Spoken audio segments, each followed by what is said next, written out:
Do you know many people are having trouble with removing the flip shelf on the Frigidaire GRMC2273BF? Don't worry. In this video, we'll show you how you do this.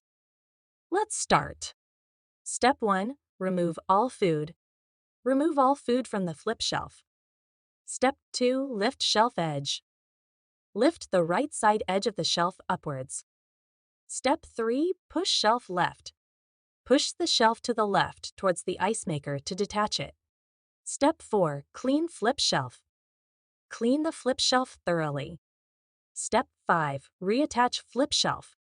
Reattach the flip shelf by aligning it with the slots on the refrigerator. Step 6. Ensure secure fit. Ensure the flip shelf is securely locked into position.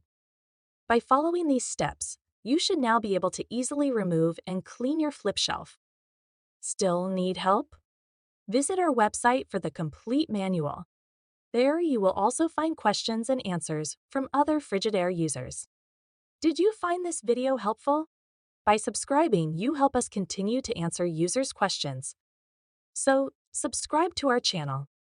Thanks for watching, and see you in the next video.